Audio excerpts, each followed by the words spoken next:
Welcome to the Wellness Hub podcast, a show dedicated to uncovering the future of healthy living. Each week, we aim to bring you content that supports your personal health journey through insightful conversations with amazing guests. We explore various topics ranging from healthy eating, technology, fitness, mindfulness, and more. Now let's join our host, Drew Munro, co-founder and CEO of UpMeals, a Vancouver-based food tech startup on a mission to make healthy meals accessible through technology.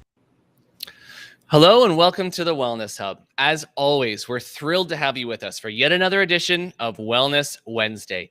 Every single week, we're hosting amazing guests discussing important topics ranging from entrepreneurship, technology, to health, wellness, fitness, and mindfulness. And as always, we hope you find these conversations valuable and insightful on your own wellness journey. Our special guest tonight is a uniquely talented businesswoman, having worked across multiple industries, bolstering over 15 years experience in business development, marketing, events, talent acquisition, and operations. Our guest tonight has also worked with countless entrepreneurs and businesses over her career, providing experienced execution-focused consulting to help them achieve their business goals. And we're so excited to have her wealth of knowledge and wisdom on our show tonight. We'll be sure to dive deep with her to understand what are some of the common pitfalls of first-time entrepreneurs, what small changes can have the biggest impact on startups, and what's the best advice and the toughest lesson that she's learned over the course of her career. We'll also discuss what she's learned about her own business in her various roles across numerous industries. It's not often you get a bona fide jack of all trades on your show, but that's exactly what we have for you tonight. Our guest tonight is the founder of Kinship Kollective. Kinship was created in 2019 to support busy entrepreneurs and help them achieve their business goals and objectives while overcoming obstacles that have prevented them from executing on their vision. And so, as always, as we discuss these important topics, a reminder, please comment with your questions live on Facebook, YouTube, Instagram, wherever you happen to be watching. We will be answering audience questions all throughout the show tonight. So without further ado, please welcome our special guest this evening, Jenna Bayuk. Jenna, welcome to the Wellness Hub. Thank you for having me. I'm excited to be here. Jenna, you've worked across so many industries and so many different roles, events, communication, marketing, biz dev, talent, operations. And talk to me about what has compelled you to take on so many diverse roles across so many industries in your career. Yeah, I'd say I kind of never grew up saying I want to be this one thing. Whereas I had friends when they went through school, like, I'm going to be a doctor, I'm going to be a teacher. This is what I want to do with my entire life. And I was like, I don't know that I could imagine just doing one thing over and over and over again. So I started to just kind of take on different roles with different companies. And that led me into very quickly working with entrepreneurs. And something about the way that their brain thinks, it's chaotic, it's visionary, there's a relentless belief in what they're up to. And as soon as I kind of figured out that that's where the space was I wanted to play in, that started my journey. And I basically just said yes to everything that scared me, that I had no business taking on, somebody with far more experience should take, and figured out how to make it happen. And that's sort of how it all started to come together. That's so fascinating that you had this sort of really, it was kind of, you were bouncing around to all these different roles, which is sort of in a sense, as you mentioned, sort of how an entrepreneur's mind works, in that you're bouncing to all these different things, wearing all these different hats as an entrepreneur. So, it only makes sense that you would inevitably start your own consulting company for entrepreneurs. So maybe in your own words, tell our listeners, what does Kinship Kollective do? Yeah, it actually came about. It took a while. Apparently everybody else was waiting for me to start on my own. I had no idea. I actually never thought I would have my own business. I always thought I was going to be an entrepreneur's best number two. That was kind of my path, and I would be able to do all those things. But then I kind of hit that point where I needed to take everything that I had learned, everybody that I had worked with, and do something different. So I had actually just resigned from my last full-time position. I had no idea what I was going to do. I was training to become a spin instructor at the time, which I still do on the side for fun. Wow. And then in September, I woke up And I said, I know exactly what I'm going to do. It's going to be called Kinship. I'm going to work with entrepreneurs. I'm going to help them translate their vision into reality. And that's how I would simplify what I do is I take entrepreneurs' vision and I make it come to life. So my niche, what I love to do, and I talked about that chaos, the wearing all the different hats, is I help growth-focused companies execute. And so I understand, and please correct me if I'm wrong, but I understand that you partner with entrepreneurs and you have 3 specific areas. That's people, operations, and community. And you've identified these as sort of these foundational pieces. So talk me a little bit about walk me through what led to your decision as these being these core areas you wanted to focus on.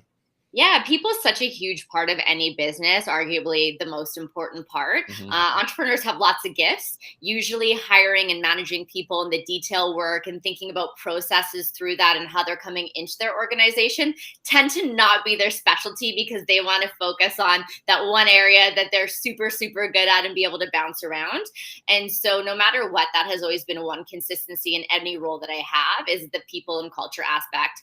Who do you need on your team? What's that process going to look like when they're in there? How are they going to know they're having fun? What events are they going to do? And then inevitably that translate into the operations side of things. So there's always projects that need to move a little quicker. There's nobody to take it, but it needs to go like yesterday. So I come in and either find the person who can do that, or I'll come in and actually do that work until another person can either take on that role, or we find somebody to have it full time. And then community is really the give back side of things. So one of the big pieces is, you have a big vision, but how does that translate into giving back to either the people that you work with, the community that you grew up in, or, your legacy project? And that's kind of the blue sky piece for me that eventually down the way, I would love to spend much more of my time doing is those legacy give back projects. Yeah, and amazing. And I think you've really hit the nail on the head with where to focus. Those are always the 3 toughest and arguably and most important things of any high growth business to figure out. And, I'm sure very quickly, hearing we have a lot of entrepreneurs that listen to our program. I'm sure you became very quickly in demand. So I want to ask you something. I'm sure your expertise would be applicable to any entrepreneur, but what do you look for in clients that you choose to work with? Great question. What I kind of realize is that there has to be a shared vision. So if they're super passionate and excited about what they're up to and they're committed to making it happen, then it's really easy for me to take that and then take it and break it down into those actual tangible pieces. Because sometimes I think as lofty as that vision is, there is a little bit of imposter syndrome happening. And when I can look at them and say, that's actually not crazy. It's totally possible, but are you ready to commit to actually making it happen? And if they are all in, anything's honestly possible. It's when there's hesitations, when there's a lack of commitment or an unsure route to take, or they're not really wanting to commit, then that's generally somebody else say, spend some time, work with a business coach, get really clear on your vision, and then come back to me and let's make it happen. Yeah, and amazing. I love that you have a very clear vision of who you want to be in the market and who you want to work with. And we've learned a little bit now about the entrepreneurs that you want to work with. I would love, if you're okay with it, I'd love to learn a little bit more about you. I've prepared a lightning round, if you will. I hope you're ready. Okay, are you ready? Okay, here we go. Okay, so a few questions. Cats or dogs? Dogs. Coffee or tea? Ooh, coffee. Yoga or meditation? Meditation. Zoom call or in-person meeting? In person. Vacation or staycation? Vacation. Business formal or business casual? Business casual. Beach or mountains? Beach. Gelato or sorbet? Gelato. Guacamole or salsa? Guacamole. Growth or security? Growth. And last, I'm pretty sure I know the answer. Adventure or relaxation? Yeah, that's a tough one always. Awesome. Thank you so much for playing along, Jenna. I want to break the ice, get to know you a little bit more. Glad to hear you're a fellow coffee drinker as well. That's awesome. I want to ask you something too, and I think this is something we talk about a lot, is these patterns that successful companies, successful entrepreneurs tend to have. Having worked with all these different entrepreneurs and companies now, have you been able to identify like a common thread or a common ingredient, if you will, that the successful ones share? Yeah, I would say generally it comes down to some key traits that I always see. And that is definitely a relentless belief in their vision to make it happen no matter what, no matter hardships. They are steadfast of it will happen. They may break a leg, lose an arm along the way, but they will be 110% committed to that because they see an end goal, an end sight line, and an impact for that to happen. And then on the flip side of that, there's consistency in their ability to deliver that vision in varied ways throughout their team. So really getting that leadership team around them that kind of connects with the good parts and the bad parts of them is really, really crucial to allow them to scale in the way that they want to and have the resources around them to build that. And that can come in very small stages from like the solopreneur adding one or creating an executive team of 13 people. And I want to ask you something which is important because you mentioned that a lot of successful entrepreneurs, they have this fearlessness about them where they're all in, they want to go for it no matter what. You mentioned you'll lose or break an arm. So I want to know, when you're dealing with people, a common thread that potential first-time entrepreneurs have is that fear, right? Is that willingness to jump off the cliff, if you will, right? So how do you coach entrepreneurs through that? And I'd love to hear your thoughts on that. Yeah, and I don't think the fear ever goes away. I mean, as soon as you start building a team, you're inherently have a risk. You have people's lives, finances, attached to you. And I've been a part of what that looks like when you have to go through a downsizing and the tears and everything. So I'm able to connect with them on, hey, I've been through the worst case scenario and I've also been through the best case scenario. So it's getting them to understand that there's always that element of risk, but being able to work with people who have their best interest at heart and that they're not alone throughout the process allows them to take that risk with people around who have their back. And I think it's that accountability, that trust, that values alignment, that when it does get tough and you get that call, like, I don't have funding. How do I get it to close this in 3 weeks? Otherwise, this might not work. Those situations are always going to come. But if you've got the right team around you, or like I like to say, the right quarterback in your court, you figure it out. And talk to me a little bit about your career. You've had such a diverse career, so many industries. I'm curious, what is the toughest lesson that you've had to learn in the course of your own distinguished career? Yeah, I would say healthy boundaries has been a big one.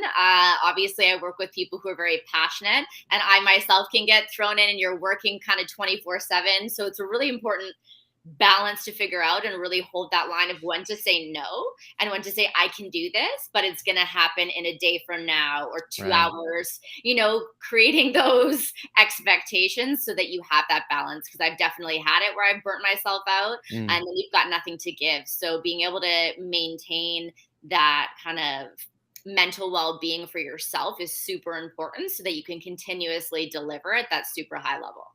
And is that that must be part of your coaching for these entrepreneurs, where there's this emphasis nowadays, with hustle culture and this work 24/7. And this is like kind of, idolized by the media. And many would argue that, well, of course you have to work really hard, that hustling 24/7 is actually counterproductive. I'm curious your thoughts on hustle culture, if you will, and what your message is. Yeah, I'm glad you brought that up, actually. The word busy, I've been actually trying to eliminate from my vocabulary. And it might not be just a Vancouver thing, but I notice it a lot in Vancouver is, you'll ask somebody, hey, how you doing? I'm so busy. And everything's like, I'm so busy. I'm like, are you though? Like, yeah. What are you doing that you can't make time for things that your friends, your family are going out? So anytime I feel that, because it's definitely something I'm used to saying, it's, I've had a really great day today. It was full. It had lots of things. I'm super happy with what I'm doing right now. So I think that there has to be, a unified shift in terms of what actually that means. And I think it really comes down to prioritizing and what is really going to make the most impact in your day. And then what is the things that can wait or get done in a short period of time so that you're the most effective. And generally, that's where I think problems lie, is you're trying to do everything all at once versus focusing on the things that actually matter to grow your business. Yeah, those high value activities, high impact activities. Yeah, absolutely. Great answer, an important point. And, I want to ask you something. We talked about kind of a difficult situation you've had to overcome. I want to know, when you're talking and coaching through these entrepreneurs, what kinds of conversations are the ones where, like, it's going to be a tough conversation. This is going to be a really tough talk, to coach this entrepreneur, this business owner through it. Walk me through what some of those moments are like and how you process those as a consultant. Yeah. And I would say it's probably the difference between me actually taking them on as a client versus giving them a kind of friendly feedback in terms of what I see is going to happen for them, and they can decide whether to take that or not. But I would say it's a balance between having the self-awareness of what you're good at and what you're not good at. And knowing that you have to figure out who you need on your team. And it doesn't mean that you already know that. You have to be open to other people's perspectives. And I think that when people aren't open or they can only see their way of doing things, it's going to be a very short story for them. And on top of that, it's being able to really own what you're not good at. So why would you try to do something that you have no idea how to do to save the money, inevitably come back? It's kind of like the DIY stuff. If you don't know how to do it, why waste your time? Work with somebody who you trust, who will do it, take that off your plate. And again, when we go back to that hustle culture, you can focus on the thing that you're gifted at. Yeah. And with so much emphasis from yourself, from everybody, all the books you read about finding the right people, find the people to offset your skills, find the people to cover your weaknesses. What advice would you give to an early stage startup or entrepreneur that's like, I need to find right people, but I'm a small company. I have no idea where to start. What would your message be to those people? Yeah, I think it's having a really good collaborative session with your team, or if it's just you, and starting to map out what do you actually need? What is the job you need to fill, and getting really clear of what that looks like. And Traction is a great book for first time entrepreneurs or startups. It does a great job of explaining kind of how to get clear on that. But it's really understanding that, because once you're clear, it's much easier to find that person. And then the tangible traits, if you're self-aware, that you'll need, because that will help you go forward versus kind of go head to head. And we have a couple really great questions coming in from our audience right now that I want to throw to, because they're in line with something that you touched on. So this is a great hard-hitting question from our YouTube. Thank you, YouTube. As someone who has to consult and advise other entrepreneurs, do you ever get stuck with imposter syndrome yourself? All the time. I think everybody gets it. Yeah. That I never imagined working on for myself. So when I have delivered presentations, or I put together budgets and say, hey, I can do this, there's a part of me that goes, can you though? Yeah. And then you start to do, you're like, who am I kidding? But that's where actually meditation comes in very strongly for me, about really finding that grounding place and really trusting that you've built these skills for a reason. You're in this place for a reason, and you have the work ethic to do it. So it's just about taking everything and trusting in yourself to deliver. No, great answer. And I like that you acknowledge it. I mean, it's something we touch on a lot here on the Wellness Hub. We've talked to companies big and small, and CEOs from large and small companies, and there hasn't been a single person that says they don't feel like the way. It just never goes away. It's like the fear. So you just need to find ways to mitigate that and be your best self in spite of it, right? Not let it bring you down. And we've got another question coming in from Instagram. This is another great question. How important is continued education to your abilities as a consultant? Do you ever learn things from your clients? I learn from them all the time. That's the best part about being able to work with entrepreneurs. They all see things differently. How they process things is differently. So I constantly have to adapt my style. And that's where I kind of realize my spidey sense is that I'm able to take their language and translate it in a way to execute and do that across multiple people. So not all people hear it the same, or sometimes they have very big authoritative presence, or they're emotional when they talk, and it's very overwhelming for some people. But when you're able to kind of break that down and translate it, it makes things a lot easier for people. And then outside of that, I love reading and anything else that kind of comes along my way, or personal development courses. I think that if you stay still and you're not taking in anything new, you have to sort of check yourself and see what's going on, that you feel like you've peaked and there's nothing left you can do. Yeah. Odds are you're wrong if you're thinking that you've peaked. I've learned that's a common theme that pretty much everybody learns. Yeah, absolutely. And I want to ask you something. This is a kind of a short but very important question. What is the best piece of advice that you have ever received? Ooh, good one. I would say, honestly, to always stay curious, ask questions, and always leave your ego at the door.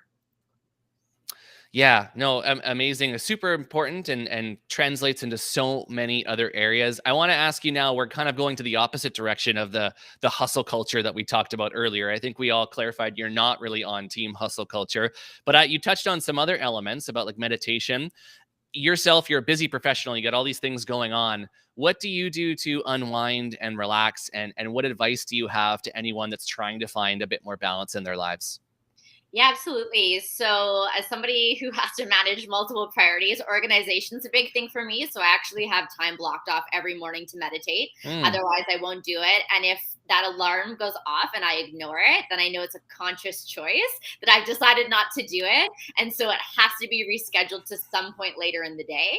That's a big piece. And then getting outside. I have a dog, so I love to take her out for dog walks, and physical activity in general or being in nature is just the best way to be able to reset and unstick yourself and kind of just come back to real life. And we've got this is a question I'm curious about myself. Thank you, YouTube, for asking it for me. As this is coming in now from our YouTube comments. As such a motivated professional, who or what inspires you?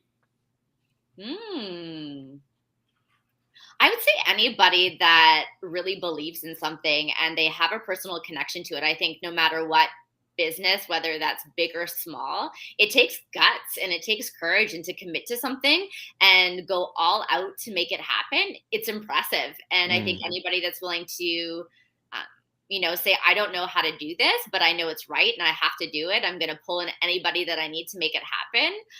How can you not get inspired by that?